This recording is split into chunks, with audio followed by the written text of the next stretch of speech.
जय जिनेन्द्र। 16 कारण भावनाओं का परिचय पाठशाला के इस कार्यक्रम में आप सबको दिया जा रहा है। क्रम से आज अरहत भक्ति नाम की भावना हम आपको बताने जा रहे हैं। अरहत भक्ति क्या होती है, कैसे करनी चाहिए, परिभाषा क्या है, इसके लाभ क्या हैं, किसने की, उसका फल क्या मिला, सब आज हम आपको बताएंगे। आइए प्रारंभ करते हैं। इस क्रम में सबसे पहले ये बताएं, अरहत भक्ति की परिभाषा क्या होती है? अरहत कहते हैं जो पूज्य होते हैं। पूज्य कौन होते हैं? जिनका मोहनी कर्म नष्ट हो गया होता है, वे होते हैं पूज्य। पूज्यता आती है वीतरागता से। राग द्वेष आदि के नष्ट हो जाने अर्थात मोहनी कर्म के नष्ट हो जाने से जो पूज्य होते हैं उन्हें हम कहते हैं अरहत। भक्ति माने कहते हैं उनके गुणों में अनुराग रखना, उनके गुणों का वर्णन करना, उनके पुण्य गुणों का कीर्तन करना, इसका नाम होता है भक्ति। अरहत भक्ति नाम की भावना का तात्पर्य है निरंतर, क्योंकि ये भावना है। भावना का मतलब जो निरंतर दिन भर हमेशा जो भाई जाए, अर्थात मैं अरहत भक्ति करूं, अरहंत भगवान की भक्ति करता रहूं, उनके गुणों का निरंतर चिंतन करता रहूं, इसका नाम है अरहत भक्ति नाम की भावना। अरहत भक्ति किस प्रकार करनी चाहिए? हम स्वयं में, अपने में और या अन्य को अरहंत भगवान के 46 अतिशय बताएं। जैसे जन्म के 10 अतिशय, केवल ज्ञान के 10 अतिशय, देवों के द्वारा किए जाने वाले देवकृत 14 अतिशय, 4 अनंत चतुष्टय और 8 प्रातिहार्य, ये अरहंत परमेष्ठी के 46 मूल गुण हैं। हम स्वयं भी इनको अपने में स्मरण करें और औरों को भी बताएं। देखो, अरहंत भगवान की इतनी विशेषताएं होती हैं। जब उनका जन्म होता है तो शरीर कैसा, जब केवल ज्ञान होता है तो अतिशय कैसे, जब देव आते हैं तो देव क्या करते हैं, प्रातिहार्य कौन से क्या कैसे होते हैं, ये हम लोगों को बताएं। हम ये लोगों को बताएं, देखो सबसे महान पुण्य प्रकृति है, इसका प्रभाव देखना, तीर्थंकर प्रकृति का कैसे होते हैं ये। जब ये गर्भ में आते हैं ना, तो 56 कुमारी देविकाएं माता की सेवा करने आती हैं। जब इनका गर्भ होता है तभी से, गर्भ में आते हैं तभी से रत्नों की वर्षा शुरू हो जाती है। 3.5 करोड़ रत्न दिन में 4 बार बरसते हैं। सारी बस्ती मालामाल हो जाती है, किसी को रंच मात्र भी अर्थ का अभाव नहीं रहता। हम लोगों को बताएं, जैसे ही जन्म होता है, सौधर्म इंद्र नहीं, सारे इंद्र मिलकर आते हैं।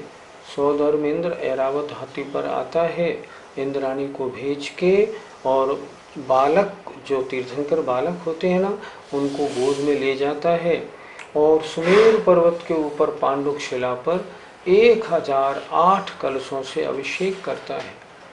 जन्म कल्याणक की महिमा, उस कल्याणक को देखने के लिए, उसकी महिमा देखने के लिए बड़े बड़े रिद्धिधारी मुनि महाराज, बड़े बड़े विद्याधर वहाँ पहुँचते हैं।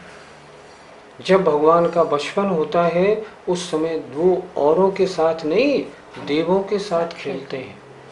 उनके वस्त्र स्वर्ग से आते हैं, उनका आहार स्वर्ग, देवता लोग कल्प वृक्षों से लाते हैं। उनके वस्त्र आभूषण सब स्वर्गों से आते हैं, यहाँ का कुछ नहीं। अपने माकात के, अपने घर का तो कुछ भी नहीं लेते। इंद्र उनके हाथ में अमृत भर देता है, बस उसी को चूसते हैं। युवा होते हैं, जब उनको वैराग्य आता है तब लौकांतिक देव स्वयं आते हैं और उनके वैराग्य की अनुमोदना करते हैं। भगवान, आपके चित्त में जो वैराग्य परिणाम हुए हैं ये बड़े कल्याणकारी हैं, धन्य हैं आप। उसके बाद भगवान की दीक्षा होती है। दीक्षा की पालकी उठाने के लिए देवता स्वयं उठा के लिए जाते हैं।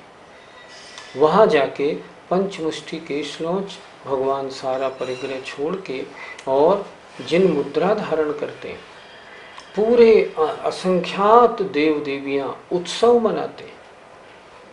इसके बाद जब भगवान को ज्ञान होता है, केवल ज्ञान, तब भगवान का समव शरण की रचना की जाती है। भगवान का समव शरण विश्व की सर्वोत्तम विभूति है। सौधर्म इंद्र की जो सभा होती है, जिसे कहते हैं सबसे श्रेष्ठतम, वो भी उसके आगे बिल्कुल फीकी मालूम पड़ती है। जमीन से 20,000 पीढ़ी ऊपर, 20,000 सीढ़ी होती हैं, उसके ऊपर जाके वो बनाया जाता है। और वहाँ पर भगवान की चारों ओर 12 सभाएं होती हैं। बीच में गंधकुटी पर भगवान विराजमान रहते हैं। भगवान अंतरिक्ष विराजमान होते हैं।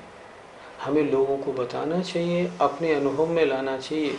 जब भगवान का विहार होता है तब विहार के समय कैसा अतिशय होता है। देवलोग 225 स्वर्ण कमलों की रचना करते हैं। कितना मनोहारी दृश्य होता होगा जब उनका जुलूस निकलता होगा। सबसे आगे धर्मचक्र, उसके बाद में 12.5 करोड़ जाति के देव अपने बाजे बजाते हैं। भगवान का विहार आकाश मार्ग से होता है। मार्ग मणियों का, रत्नों का बना हुआ होता है। क्या वैभव होता है अरहंत भगवान का। वैभव लोगों को बताएं, अपने में भी देखें क्या भगवान का वैभव है। जब भगवान अगली जगह पहुंचते हैं, समव शरण, यहाँ से वहाँ पहुंचा दिया जाता है। भगवान समव शरण में बैठते जरूर हैं, लेकिन भगवान सिंहासन से भी 4 उंगल अधर रहते हैं। भगवान की दिव्य ध्वनि कितनी पवित्र होती है कि उसको सुनकर के असंख्यात जीव सम्यक दर्शन को धारण करते हैं। भगवान की दिव्य ध्वनि निरक्षरी है पर अक्षरी भी है। विषयों का प्रतिपादन करते हुए भी इतनी तीव्र गति से होती है जो निरक्षरी से मालूम पड़ती है। गणधर देव ही उसको झेल पाते हैं और फिर गणधर देव उसका सारांश सारे जितने भी 12 सभा के लोग बैठे होते हैं उनको समझाते हैं। भगवान की दिव्य ध्वनि का क्या महात्म्य है। भगवान क्या होते हैं तीर्थंकर देव, धर्म तीर्थ की प्रवृत्ति कराने वाले होते हैं। जब योग निरोध करते हैं तब कैसे समुद्घात होता है, कर्मों की स्थिति कैसे बराबर होती है, और जब मोक्ष होता है तो आत्मा ऊपर जाकर सिद्धालय में कैसे विराजमान हो जाती है। इस प्रकार अरहंत परमेष्ठी का गुणानुवाद स्वयं करना। देखो, एक पंच परमेष्ठी विधान हम लोग करते हैं, पंडित धन्नालाल जी कानपुर वालों ने बनाया। उस पंच परमेष्ठी विधान में हर परमेष्ठी का अर्घ होते हैं अलग अलग। उसमें अरहंत परमेष्ठी के 46 अर्घ शुरू में उन्होंने दिए हैं। कितना सुंदर उनके एक एक गुण का वर्णन है। जब उसको पढ़ते हैं चित्त भक्ति से भर आता है। हमारे अरहंत भगवान ऐसे होते हैं। तो इस प्रकार अरहंत परमेष्ठी के गुणों का गुणानुवाद करना, उनकी महिमा का बखान करना। कितने इंद्रों के द्वारा वंदनीय होते हैं? 100 इंद्रों के द्वारा, 40 भवनवासी के, 30 व्यंतरों के, 2 ज्योतिषी के, वैमानिक देवों के 24, पशुओं का राजा सिंह, मनुष्यों का राजा चक्रवर्ती, सारे के सारे 100 इंद्र उनकी सेवा में हमेशा हाथ जोड़े खड़े रहते हैं। ऐसे वे अरहंत भगवान, उनकी मैं भक्ति करता हूँ। इस प्रकार अरहंत भगवान का गुणानुवाद करना चाहिए। अरहंत भगवान की भक्ति वास्तव में कौन करता है? अरहंत भगवान का सबसे बड़ा भक्त सौधर्म इंद्र। वो भगवान के गर्भ से ही भगवान की भक्ति में लगा रहता है। जिस समय भगवान को केवल ज्ञान होता है तो भगवान का 1008 नामों से स्तवन करता है। जब भगवान का जन्म होता है और बालक तीर्थंकर को माता पिता को सौंपने के लिए लाता है, तब नगरी में तांडव नृत्य करता है, जिस नृत्य का विश्व में कोई मुकाबला नहीं होता। जब इंद्राणी उन बालक तीर्थंकर को लाके उसको सौंपती है तो बालक तीर्थंकर इतने सुंदर होते हैं कि उनको देख के अपने को धन्य समझता है और अपने 1000 नेत्र बनाता है। 1000 नेत्रों से भी उनको देख के और तृप्त नहीं होता। ऐसी भक्ति करने वाला है। और जब तक भगवान का समव शरण रहता है, हाथ जोड़े खड़ा ही रहता है। हमने सुना है कम से कम इस मध्यलोक में 20 तीर्थंकर तो हमेशा रहते ही रहते हैं विदेह क्षेत्र में। अधिक से अधिक हों तो 160 विदेह क्षेत्र में, 5 भरत और 5 ऐरावत, 170। जितने समव शरण होते हैं, सौधर्म इंद्र की एक विक्रिया उस समव शरण में भगवान के सामने हाथ जोड़े 24 घंटे खड़े ही रहते हैं। इतनी भक्ति, इतना उसके चित्त में भक्ति रहती है।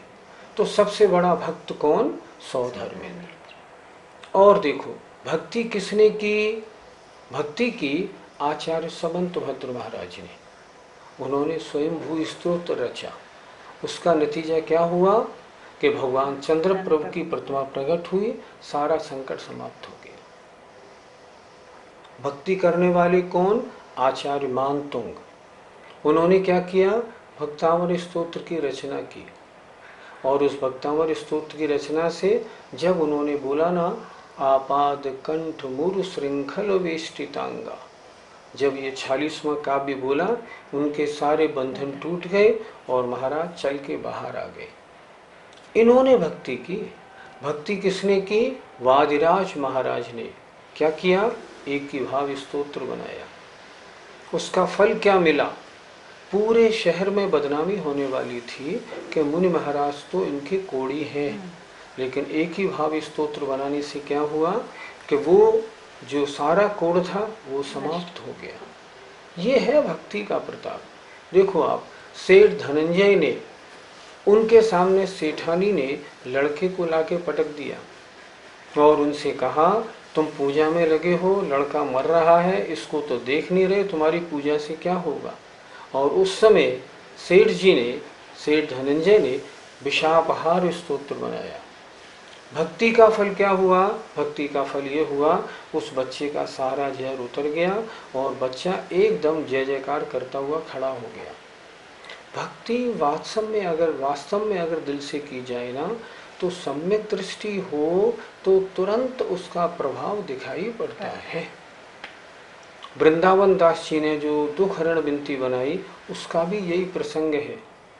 जेल में बंद कर दिए गए थे किसी कारण, द्वेषवशात जेल में बंद हो गए। अपने विशुद्ध भावों से उन्होंने दुख हरण बिनती बनाई।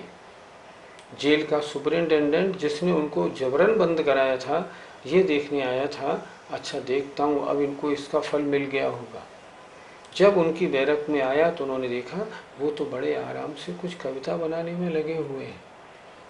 उन्होंने उनसे पूछा कैसा लग रहा है? उन्होंने कहा बड़ा आनंद आ रहा है, भगवान की भक्ति में लगा हूँ। इतना प्रभावित हुआ कि उसने अगले दिन उनको छोड़ दिया। ये भक्ति का प्रताप है। भक्ति करने वाले कौन हो सकते हैं? भक्ति करने वाले त्रिंश भी होते हैं, मनुष्य भी होते हैं, देव भी होते हैं। जिनको अरहंत भगवान के गुणों में अनुराग होता है, जिन्हें उनका परिचय होता है, जो भक्ति भाव से उनके गुणों का कीर्तन करते हैं, वे अरहंत भक्ति करने वाले होते हैं। भगवान की भक्ति हमें कैसे करनी चाहिए? भगवान की भक्ति करने के ढंग कई हैं। जैसे हम भगवान की पूजा करें, भगवान के सामने बैठ के उनका स्तोत्र पाठ करें, जिन मंदिर बनवाएं, जिन बिंब विराजमान करें, जो बड़ी बड़ी पूजाएं विधान वगैरह होते हैं उनको कराएं, सामूहिक रूप से स्तोत्र पाठ करें। जिस दिन भगवान का कोई कल्याणक हो उस दिन उनके कल्याणक की विशेष पूजा करें।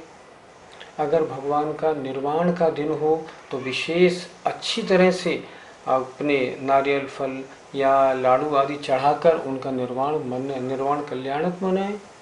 इस तरह से भगवान की पूजा भक्ति हमें करनी चाहिए। नित्य पूजा में पहले हम अरहंत भगवान देवशास गुरु की पूजा करते हैं, उसके बाद सिद्ध भगवान की पूजा करते हैं, जबकि सिद्ध भगवान बड़े हैं। तो ऐसा क्रम क्यों है? मोक्ष मार्ग हमें कौन बताता है? अरहंत भगवान। मोक्ष मार्ग हमें कौन दिखाता बताता है? शास्त्र। मोक्ष मार्ग का उपदेश हमें कौन देते हैं? गुरु। हमने माना अरहंत परमेष्ठी या और साधु परमेष्ठी के अभी कर्म हैं। अरहंत भगवान के 4 घातियाँ हैं और साधु परमेष्ठी के अभी 8 कर्म हैं।